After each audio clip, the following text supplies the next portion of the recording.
Okay, welcome everybody to our regular meeting for March. I will go ahead and make a motion to open. Second. Member Shannon, Aye. Member Powers, Aye. Member Vandersloot, Aye. Member Loda, Aye. Chair Cook, Aye. motion passes. Okay, so welcome again to everybody who's here for the first time, or even if you're not for the first time, welcome. If you are here for the first time, just so you kind of orient things a little bit, first item on the agenda is always that we have to disclose any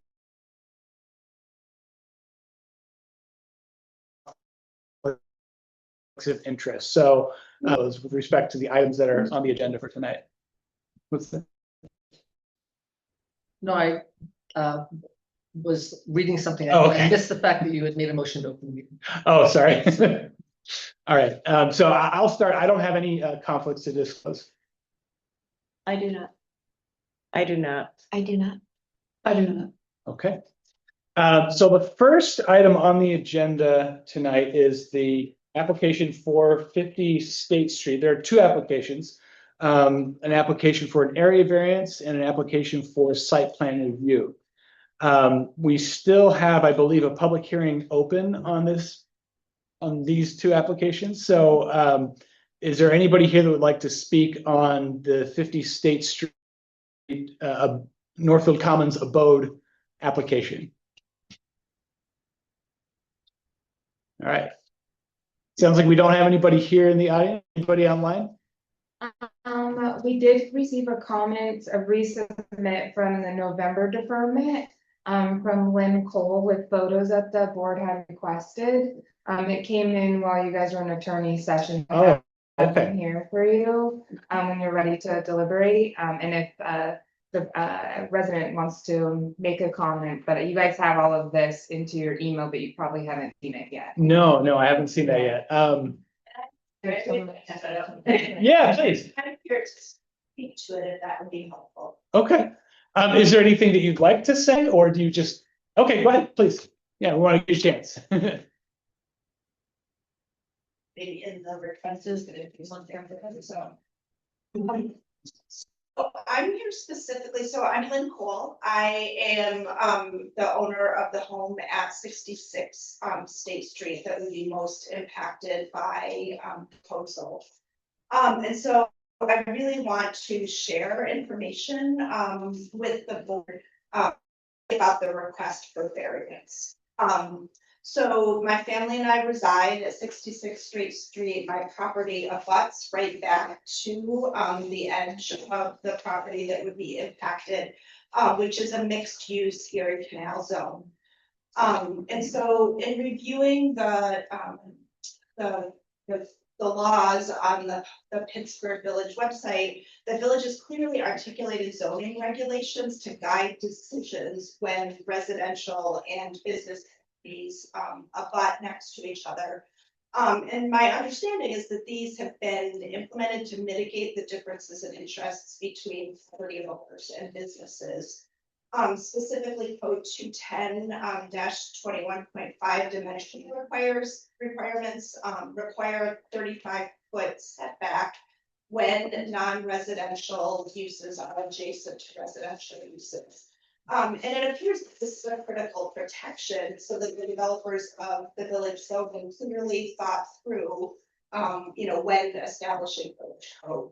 And it clearly states that the burden for the application to submit competent proof of the necessity for the variance, consistent with the requirements of state law and the rules and regulations of the zoning board of appeals.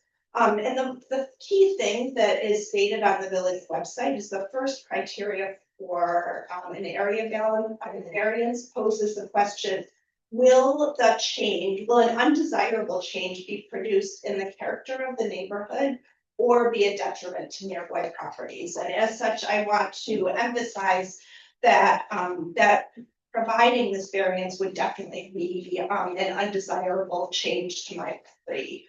I've owned and resided in my village home for 5.5 going on 6 years. I've made a number of improvements. I've replaced the roof, I've painted it, I've replaced the the driveway, I put in a large flagstone patio in the back, and my family and I regularly use the yard. We regularly have people over who also use the village businesses. And having a 26-foot building that completely blocks the back of our property would definitely reduce our enjoyment of our property and would impact the property. And as such, I would request that the request for variance be denied. I have a question for you, Lynn. You are the owner of 66 State Street, right? Yes. Okay, and you own that in your own name? Yes. Okay, Yeah. I think it must be an error on the map that we got. I know it said North Commons LLC is listed as the property owner, so That's, that, yeah, I thought yeah. so. Yeah. Okay. Yeah. Yeah, there are questions. Any members of the board have any questions for Ms. Cole? And I think you'll see from the photos, you can see like the property next door to us, is completely abutted by a building that's exactly what's being proposed to be put behind my property, and you can see the entire backyard is just facing a big wall. Right. And that is something that was appealing. I mean, and that is a rental property. Probably one of the reasons it's a rental property is because it's less appealing, so. So I appreciate having the openness in my yard, so thank you. Thank you. Anybody else want to speak on the abode application? Okay. I apologize to everybody who was thinking that we would, hoping that we would reach a decision on this application tonight. I was hoping that we would as well.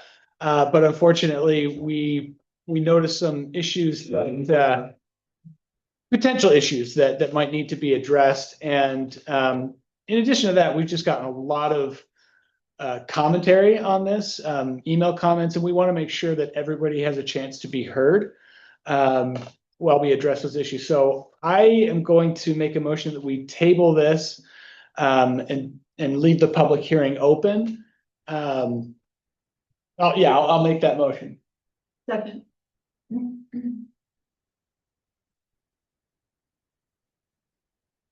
Member Shannon? Aye. Member Powers? Aye. Member Vanderswag? Aye. Member Loda? Aye. Chair Cook? Aye. Motion passes. So just to, Can you clarify Please. what we are tabling until the next meeting or until and I think for now until the next meeting would be my preference. And we can address, if before that meeting we find that there are still things that need to be addressed, then we can, postpone it again at that time. But I think it makes sense to have a date out there so it's not just hanging. Anybody disagree or think? Okay. Do we need to pass another motion? if you wouldn't mind just amending that motion so that we have it. for the Yeah. record. So I'll go ahead and move to amend my previous motion to clarify that we are tabling it until our next regular meeting. April 1st. April 1st. Thank you. Thank you. Do you need a second for that? Please. Second. Member Vanderswag? Aye. Aye. No, that's me. Sorry. That's me. Aye. Thank you. Member Shannon? Aye. Member Loda? Aye. Chair Cook? Aye. Motion passes. Okay. So the next item on the agenda is the 5, also known as 1 South Main Street application for a area variance for relief from the parking requirements under the code. Before we get into that, I note that we still have the public hearing open on that, and we want to give everybody a chance to be heard. So I assume that there are some folks here that want to speak on that. If you could just raise your hand if you'd like to offer public comment on this application. Yeah. Please. And you can feel free to come up to the podium and just please state your name and address for the record. So I'm Larry Weiss. Hang on one second. What? Could you just remind the gallery too to not speak while we have a speaker at the podium? Thank you. Yes. So we try to make sure that everybody can be heard. So when somebody's at the podium, we're going to ask everybody to please try to not speak out. Everybody will have a chance to be heard. So just try to give each other courtesy. I'm going to keep one for the record. It's Okay. fine. Thank you. Sorry. All right. Sorry. Go ahead. That's okay. I'm Larry Weiss. I'm the managing partner in South Main Street LLC. Real quick, I mean, because I know I only have 3 minutes. This application is does not meet the code, and the code is unequivocal. The application doesn't conform to the code, particularly regarding Article 210.25.2 C1. The second point I'd make is the 20% credit that the applicant has looked for. That's not automatic, and it's not 20%. It's up to 20%. And before you do that, you need prior approval from the board to get that. So they can't just put this application in and assume they have 20%. Again, it's to your discretion what you do, but it's either nothing or it's up to 20%. And then the third thing is nowhere in the code does it say that there's a parking concession for prior use. So the fact that Chandeliers had theoretically 10 parking places is meaningless in this. So if we could just look at what I handed you there, and it's the village code, and I added italics and underline for emphasis. But real quick, purpose and intent of this code to ensure that all uses and development within the village are adequately served by off-street parking. Article 210.25.2 C1. This is the important one. So it's restaurant, brew pub, tavern. 1 parking place per 4 seats. Stipulate to that, no problem. 1 per employee at maximum, again, stipulate, no problem with that. There's a note on the table in this code, and it says the measure resulting in the greater number of spaces of that listed in the table, including the following calculation: 1 per linear foot of bar, or 1 for each 13 square feet of space adjacent to the bar. It doesn't say that you can take the lesser. It says you must take the greater. And so that's 39 spaces because it's 39 feet of linear bar. So to make the math real easy here, it's 39 spaces at the bar. It's 12 spaces for the chairs. It's 6 spaces for the employees. That's 57 spaces. Now we can get the 6 spaces of the employees by moving them down to the railroad tracks. And I would ask that if you approve that there's some sort of enforcement policy in that, because I think we all know that nobody's walking up from the railroad tracks to work here. And the 20%, we addressed that real quickly, just on loading zones. There's only 1 loading zone in the village. Schedule 11 on Article 195-36 outlines those, and it's not on Monroe Avenue. Final thoughts. That next part of that section says no person shall stop, stand, or park a vehicle in any manner which blocks or impedes the flow of traffic. So you can't sit there and block Monroe Avenue if it's not a designated loading zone. So my position is this whole application is based on a false premise, and you can't interpret this code. You can provide a variance, but that variance should be based on what the code says. So we're not talking about 6 or 10 or 15 spaces. We're talking about 57 parking places here, and that's what this variance should be based on. Thank you. All right, who else would like to offer comment? Anybody else here in the audience that would like to speak on this application? Please. Greg Rainey from Dublin Service. I had a question on the application about non-public use by staff. It says, staff who arrive prior to opening or remain after closing are not considered. But the hours of application or operation are 11:30 to 12 a.m., 11:30 to 2 a.m. And the other question I had about this was, it said something about delivery being done to service entrance. What, can somebody clarify that? Do we have the applicant here tonight? I don't know if they can offer some clarification on those.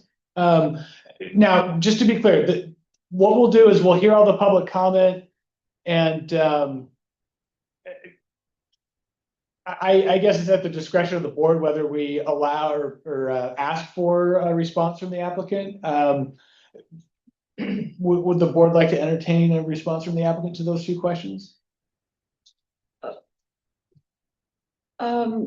I think that if we just collect the comments, I'm good with Okay. that.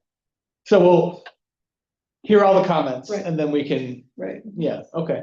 Thank you for your comment. I appreciate that. Anybody else have any other thoughts, comments that you'd like to offer?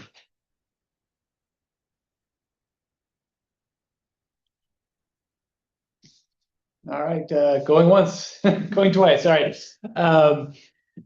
Do we have anybody online that wants to offer public comment on these applications? Can I just state for the record that we did receive 9 comments Yes. forwarded to the board? I can list who they came from if you'd like. Or. Yeah, why don't we go ahead and list that for the record? Julie Paulison on 219, Brett Pagoda on 223, Emmy Gustafson, I'm so sorry, Emmy, 224, David Whelan, 224, Dan Keating, 31, David Levine, 32, Lauren Martin, 31, Chelsea Bailey, 31, and Adam Stetzer on 34. Have all been forwarded to the board and received in advance. And will these written comments that we receive, will they be added to the record so that people can go read them? They would normally be foilable. They're not in the minutes because Okay. we're not reading them out loud, but yes, they're submitted to the record and have been Okay. responded to them as that way too. Okay, understood. Okay, sounds good. Last chance for anybody online. We have one hand online. Okay, good.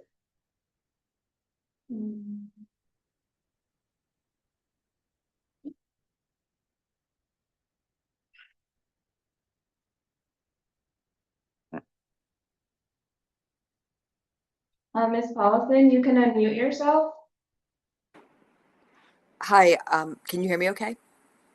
Yes, thank you.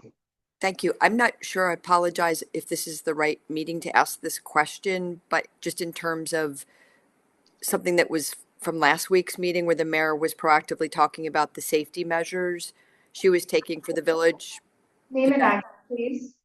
I'm sorry? Oh, Julie Paulison? Just before you offer your comment, if you could just state your name and address. I apologize. Julie Paulison, 6 Washington Avenue. And you're welcome to cut me off if this question is not relevant to this meeting. I was excited to hear the mayor's statements last week at one of the meetings about the safety with the cones and the wooden horse blockade in front of Collier's Cafe, because she commented on the fact that pedestrian safety and baby carriages and dog walkers were getting compromised with intersection. It's not an intersection, nor is it a crosswalk. But she was very, very proactive in caring about village pedestrian safety, walking, crossing the streets. And she particularly mentioned that SUVs have gotten larger, and that's making it very difficult for people to be able to see as they cross the street, even though it's not an intersection there nor a crosswalk. And that she felt it very important never to hinder that for safety in our village. So just dovetailing into this meeting based on the proposed delivery site on Monroe Avenue, I'm just wondering how her vision of what she's doing with the cone at Collier's Cafe, again, that's not a major intersection, nor is it a crosswalk, and she's concerned about SUVs blocking pedestrian views and vice versa, how she would feel about, or how the board would feel about large trucks at a major intersection under this same premise. So that's just my comments. Okay, thank you. Yep. Thank you. Any other comments, either here in the room or online? All right. It looks like, Ms. Paulson, she did have 2 more minutes left if you wanted to. Oh, Her okay. hand is still up. Oh, I'm sorry. I didn't mean to cut you off. That's okay. My other comment was, I know it's been brought up with this application about having employees park down at the new luxury apartments that the applicant owns. I happened to meet one of the people that live in that complex on the dog walk in Sutherland Street, and they mentioned to me when we were speaking that 2/3 of the parking spots are utilized currently by everyone living there because there's 8 units and they all have 2 cars. And she said it's almost completely full at night if they have a visitor. So I'm just pointing that out because outside of the difficulty and even like how you enforce employee parking down there, it does not sound like it's even a viable. She was horrified at the thought of people parking there from a restaurant and loitering in the parking lot at 2 a.m., the same way that I am on my street, Washington Avenue. But I don't believe that there's the viability or the robust amount of spaces that were conveyed in a prior application meeting.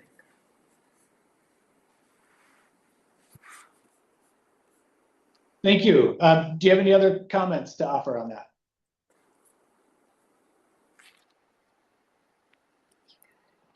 Okay. 30 seconds, Ms. Paulson, are you done? Yes. Okay, Thank you. Thank you. And thank you to everyone for offering your comments on this. At this time, I would propose that we leave the public hearing open because there has been a lot of interest in this application, and we want to make sure that everybody has a chance to be heard. And for that reason, we'd like to table this, and for that reason also because there are some issues with the application. Some of those issues were addressed in the comments here tonight, but that's something that we had noticed in reviewing the application, that we still have concerns about the way the primarily with how the parking obligation is being calculated under the code, and we don't want to have to deny it for, without giving you a chance to fix those issues. So rather than go through those issues here on the record tonight, I think what actually might make sense is if we could link up offline. Are you represented by an attorney with respect to this application? I am. He's all calculations. Sorry, say again? He did all the calculations. Oh, but you are represented by an attorney on this? Well, could have one here tonight if I wanted to, but no. Oh, so you're not currently represented by an attorney? Is what I'm- I do have an attorney for this Okay, but is that attorney representing you on this application? one. Okay.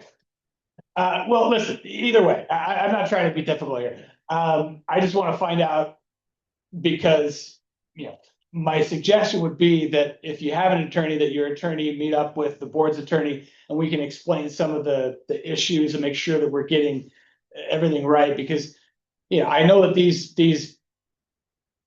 the way the code is written is not necessarily easy to understand. It's not intuitive, and it's frankly in some ways kind of confusing. And I don't want to, but we do have to follow. We don't have the option of just ignoring it because we don't like how it's written. So we need to follow the code. We don't have any choice here. So I think it might make sense to have either your consultant or attorney, whoever, speak with the board's attorney, and they can go through all of those things and explain it all and make sure that there's no misunderstanding as far as what is required under the code to ask for this variance. If you're not represented by an attorney, you can meet with our attorney. That's fine. Just make sure that, I want to make sure you understand that she represents the board. She doesn't represent you, so, you do have the right to have your own attorney there, and I would encourage it if you have that right. And the only thing that I would comment on is that the communications would have to do with the legal interpretation of the code. Right. And not the substance of the application already. Right, yeah, our attorney doesn't make any determinations about whether the application should be granted or not on the merits. Our attorney advises on the requirements of the code, and yeah, so that would be what the discussion would be.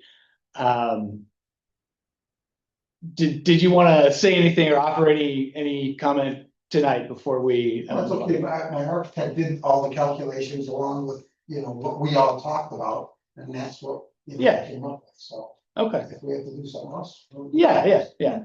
My attitude is, if it's something that could be amended, we can amend it, we can fix it, and we want to make sure you have an opportunity to do that. But because it gets so technical, rather than going through that all on the record right now, I think it probably is better to have the attorneys or consultants speak and hash all that out in kind of a face-to-face conversation rather than trying to, do it when we're in a meeting like this. Okay, that's fine. That was me. Okay. Great. So with that, I hate to do it. Oh, sorry. Yeah, Steve. I don't know where to interject here, but I guess I'm not kind of understanding it. In any given municipality, there is a code officer who makes a determination based on that code. And that determination is binding unless somebody files an Article 78 to challenge that decision. So I guess I'm a little confused as how we go to, attorney's interpretation versus the person employed by said municipality to make those determinations.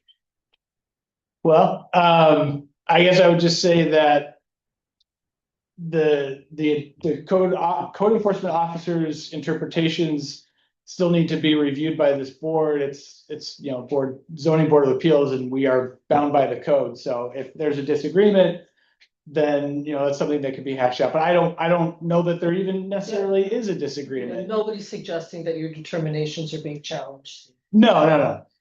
I don't know that there is a disagreement on that. But the facts that are presented were based on those discussions, so there is obviously something there in terms of what the determinations were, what was put on paper, and that is being put into question right now. So I guess that would be for the board and Right. the administrative committee to sort that out. Right. I mean, that's the direction we want. So I understand. If there's a challenge to that, Yeah. then that's internal. It's not.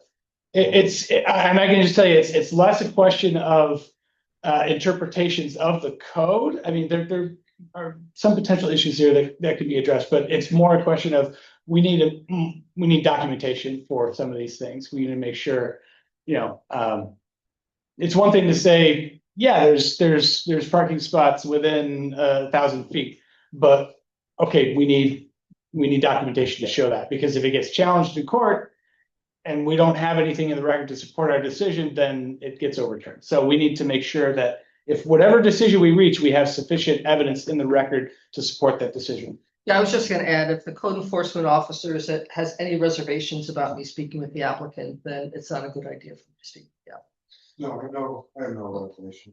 I want the thing to do the right path. Okay. Good. So So let's back, so what your comment right there, yeah, if we're not having that discussion in this forum, how do we get that information? If in fact you want to know the 1,000 foot and that document, that needs to be presented and made record. right. Is it not? I mean, it would be a comment from the board. We have not. No, these are things that need to be in the application, rather. But Well, But if the In applicant fact, wants to go over the, the Documentation. evidentiary concerns the board has about the application, that's an appropriate thing to do in a public meeting. Well, yeah, I mean, we could do or, that. I don't or, all I'm asking is that attorneys getting together and discussing it is different than just having a discussion about what it is that the board wants to, I guess solidify what that is. It hasn't come up to date. This is our third meeting. We've had discussions before that. We've made the application. We've not been told it's incomplete. I was actually going to one over here that we've provided the information that the board has asked. Now we're being told that there's another item that the board wants. So I guess We can- somehow yeah. it needs to be identified so that when we make the application, that information is provided. And it's not just, I'm gonna talk also for the people in the room, the people back there.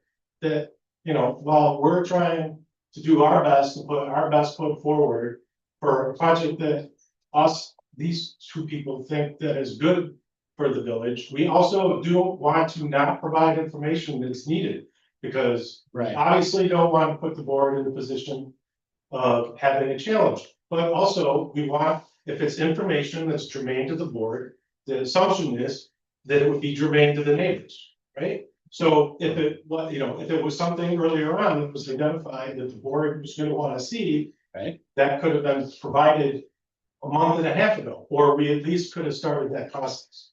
So Yeah, all I'm asking I understand. is that somehow the board in the closed session discuss the project. Talks about the misgivings about the application, and I guess we need to know what that is, even if it's just. I'm gonna have to respond to that real quick here. We did not discuss the merits of the application in any closed session. What we, yeah, we wouldn't do that. That would be inappropriate. Well, the 1,000 foot came up at some point. I mean, it's the first we've heard that the board. Well, I'm gonna have to disagree with you there because I mean, you do refer to the 1,000 foot rule in your application, so it's not something that just came up. It's in the code. Yeah, I mean, that's fine. So if you want, should we go through Yeah, line by I think we line? should, and then withdraw the request that they meet with us, that's fine. That's fine, we can do that. Okay. So, let's.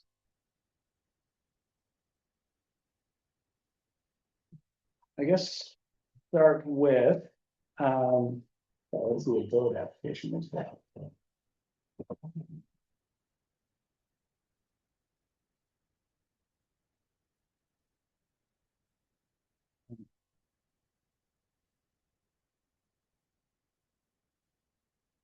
So I guess where I would start is, and I don't mean to cast blame or anything, because the code is not easy to read on this point, but I think there's still a miscalculation of the space, the parking space requirement. So if we look at page, I guess the pages aren't numbered, but on item Roman numeral 2 in the application, this is Article 25, establishes a minimum off-street parking requirements for restaurants and drinking/food service uses. So again, the code is somewhat opaque, but if you look at, hang on, let me go back to the 210, let's see. 25.2 is where you want. There we go. 25. There we go. 25.2C is where we're looking. So I guess where we would start is the 1 per 4 seats plus 1 per employee maximum shift. So as far as the seats go, I think we counted up. What was the total number of seats? Was it 44? or 50? Was it 50? 50 dining. Is that right? seats 50 dining seats? Plus 16 bar stools, Mhm. 40 linear feet of bar. 44 and 6. Okay. Plus five. Well, sorry, did you say 44 seats? And then there's 6 columns. Oh, plus, oh yeah, that's right, plus the council. So there's 50 seats. There's 50 dining seats. 50 dining Right, seats. and then we've got the 16 bar stools as well. So, Well, we're using the 40 linear feet. oh, that's true. So I guess where we would start would be the 44, sorry, the 50 seats. Plus so you take the 50 and then you divide that by 4 under the code, so it's 1 for 4 seats. So that gives you 12 and a half, plus the 7 employees. So that gives us 19 and a half.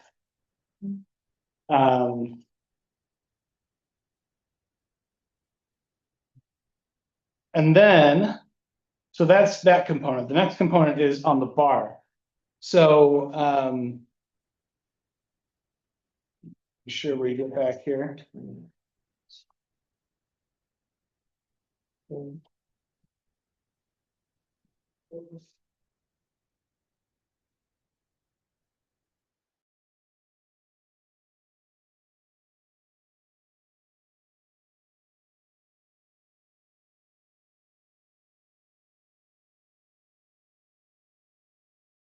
Per linear foot of bar, or 1 for each 13 square feet of space adjacent to the bar, exclusive of tables and chairs. So, the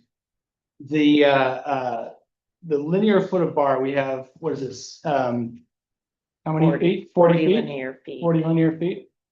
So that would be 40 spaces. Or, the other calculation would be 1 for each 13 square feet of space adjacent to the bar. And in the application, I think it states that it was 130 square feet of space behind the bar.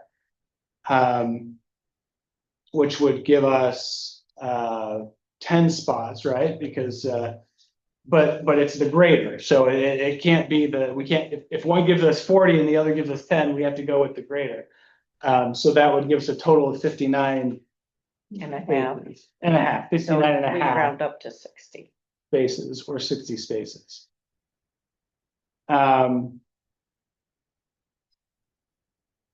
So that's the first issue. That's how I read it, and I think that's correct.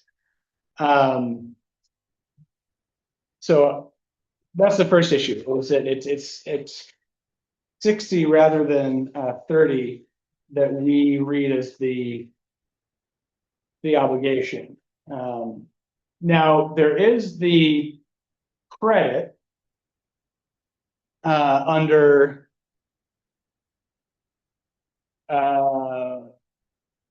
there we go, under subsection E. Says that the on-street and municipally owned parking spaces use the credit for up to 20% of the requirements for the off-street parking, provided that such spaces are no more than 1,000 feet from the use and approval of such credits is obtained from the planning board. So, I mean, if we're following the code, that would need to be an application to the planning board. I know that sounds tedious and silly, but unfortunately that is what the code says. So, you know, I maybe we could do that through just a motion here or something, but I think, no, we're No, it's advised a by separate council. application, because right now you're sitting as the zoning board of appeals. Right, The right. It has planning to board be is a the different planning. board, Yeah. and the application, I believe, would need to include a map showing the location of the parking spaces that are within 1,000 feet of the use. So, I mean, when we talk about documentation, this is one of the issues that we would need to make sure that you get that credit for that 20%. We'd have to look at, you know, a map would be a good way to do it, but that shows the measurements. You know, here's the 1,000-foot radius, and here are all the spaces, and see how many of those we can count. So that's the first issue that I wanted to make sure we address. Let's see. We also. Yeah, so the application claimed an existing parking credit, and we spent a lot of time looking at this, and there doesn't appear to be any such credit under the code. Under section F, it provides an exemption for certain things. So number one is if you had a use already in place when this code was adopted, then essentially you get grandfathered in. That's under section F1.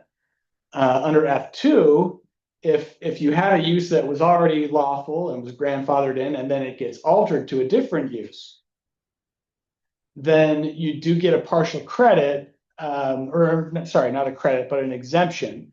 It says that the number of additional required spaces shall be equal to the total number of spaces required for the entire expanded or altered use, the new use, minus less the amount of off-street parking spaces currently provided by the pre-existing use. So there are no currently provided spaces.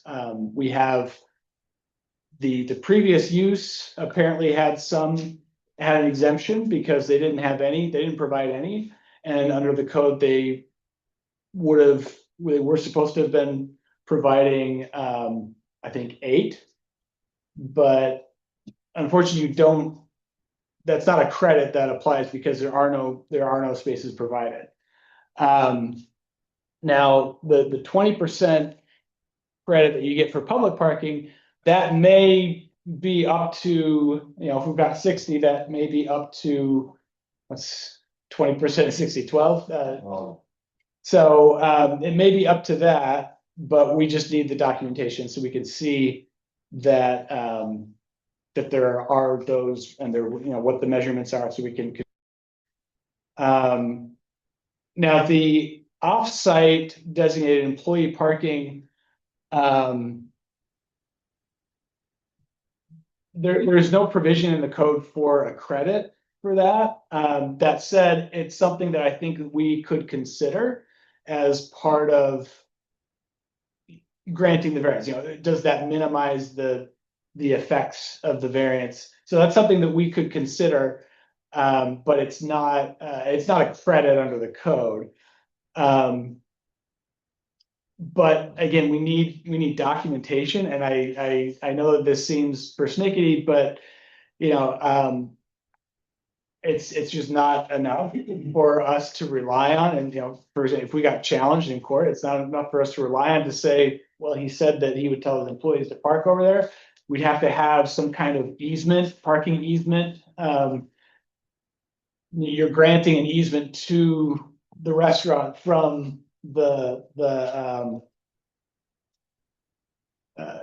apartments down on Monroe. So we need that to be documented. The other thing that we need to look at is, how many spaces are there at the lot? There was some comment about it being full. I don't know if that's true. We just need some documentation one way or the other, so we have something reliable to rely on. Because if it's just two people saying it's this, it's that, we need some facts that we can point to. So if it gets challenged, a court can uphold our decision. So let's see, I think those were the major concerns that we wanted to make sure got addressed. Any other members of the board think that there's anything else that we should address with the applicants? That was it. Okay. All right. And that said, I will still offer, if you want to have an attorney reach out to our attorney for some clarification on some of this stuff, if there's still confusion, you certainly don't have to do that, but I will make that available to you as something that you might want to do. So I guess with that, again, I hate having to continually table things, but I don't think we have a choice based on the current state of the evidence. So I'll make the motion to go ahead and table this for our next regular meeting. Second. Member Shannon, Aye. member Powers, Aye. member Vandersloot, Aye. member Loda, Aye. Chair Cook. Aye. Motion passes. Okay. So hopefully we get these issues worked out and at our next meeting, we can address it.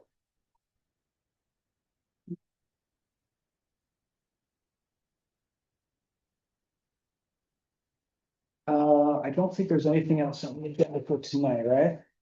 Minutes. Oh, we do have some minutes. That's right.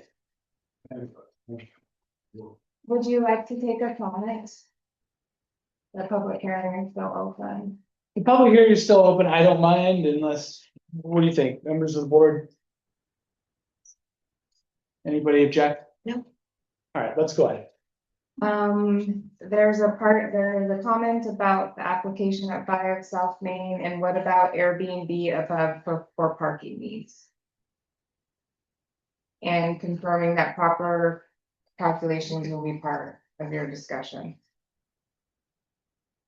Thank you. Welcome. All right.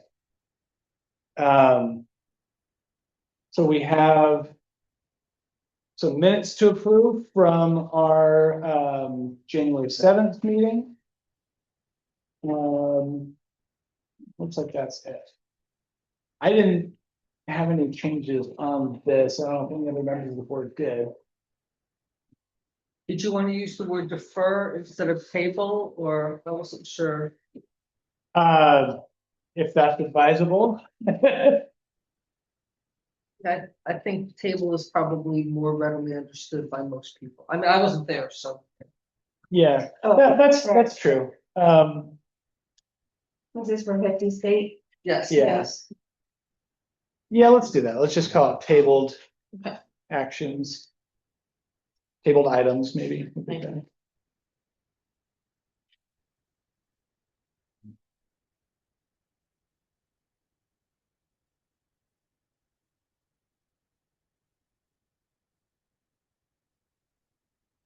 Anybody have any other comments on these minutes?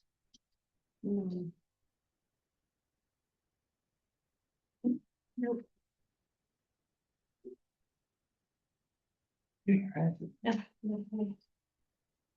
Okay, well, I'll go ahead and move that we adopt the minutes with the one amendment that we discussed here on the record. Second. I'll take member Powers second. I'll call you first. Member Shannon, Aye. member Loda, Aye. member Vandersloot, Aye. member Powers, Aye. Chair Cook. Aye. Motion passes.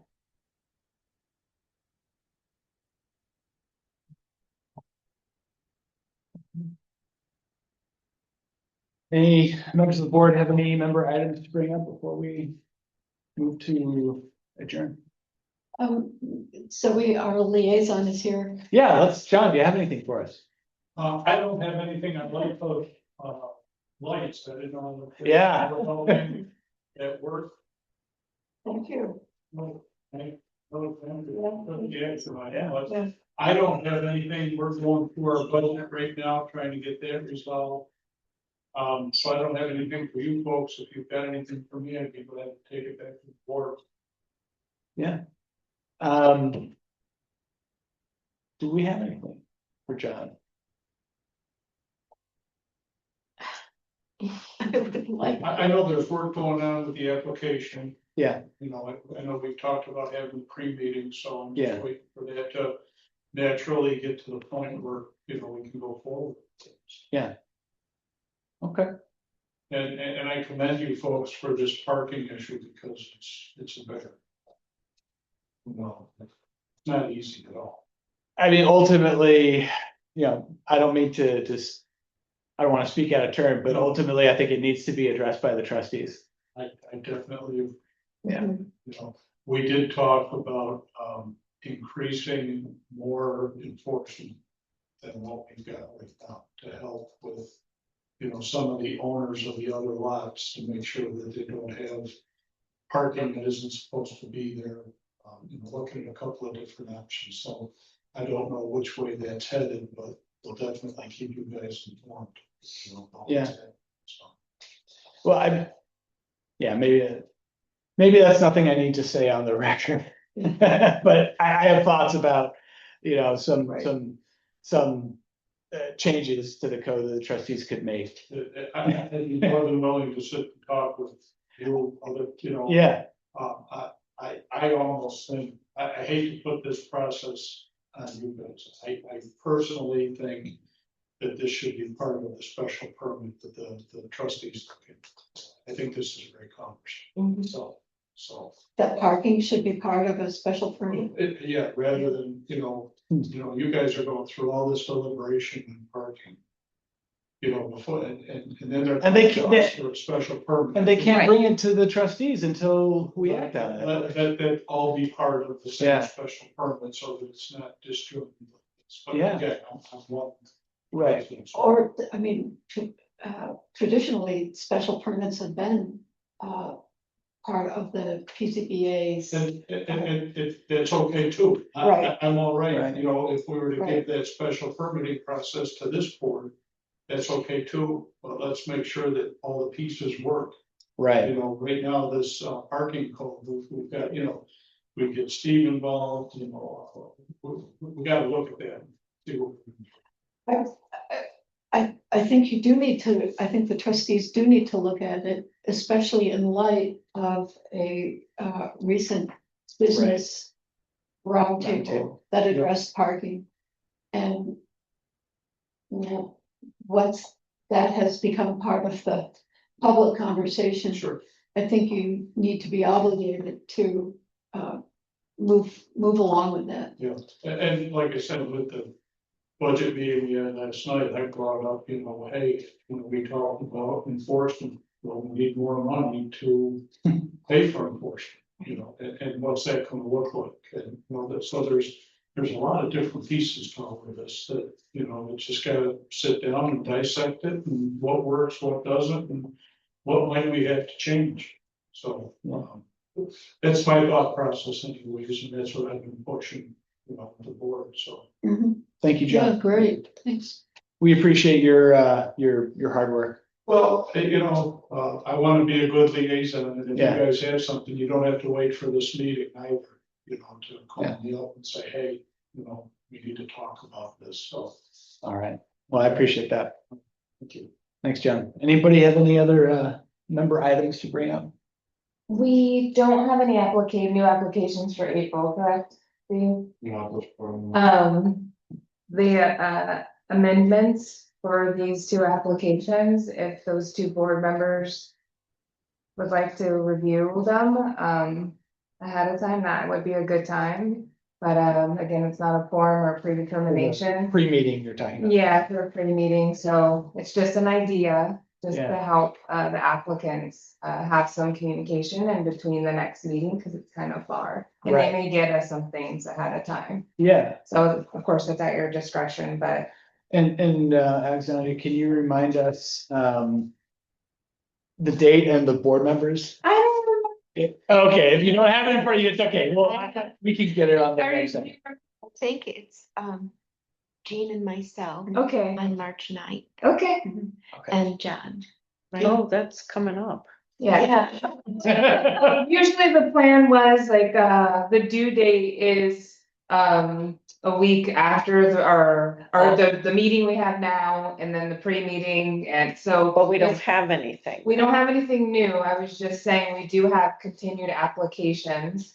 Right. Would be a time, even if you're not meeting with the applicants, that you guys can still use that time, but that's, of course, just me administratively, hoping that the applicants have communication before the next meeting. Right.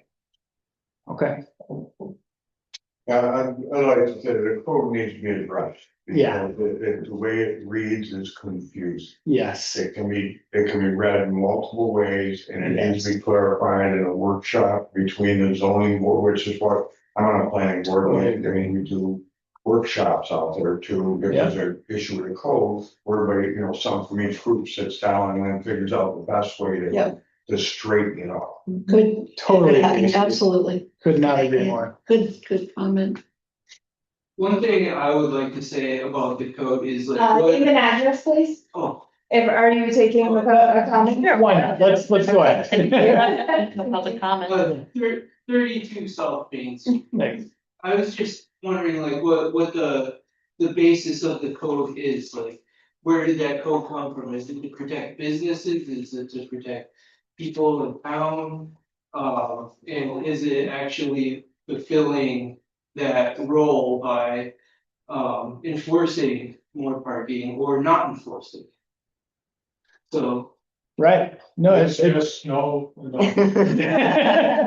It's evolved, Yeah. it's evolved over time, there's been different trains of thought, who are we protecting, what are we trying to do? Certain parts get retained, other parts get lost, some parts don't get addressed at all. You know, just things change, and it's time to just stop kicking the can down the road and say, okay, what do we have?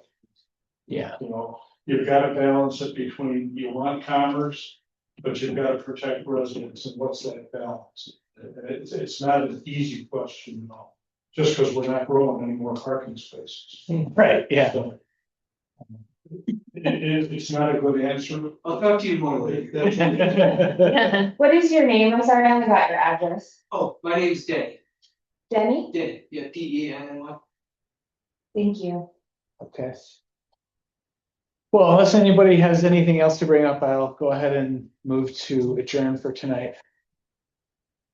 Second, Member Powers? Aye. Member Vandersloot? Aye. Member Loda? I. Member Shannon? Aye. Chair Cook? Aye. Motion passes.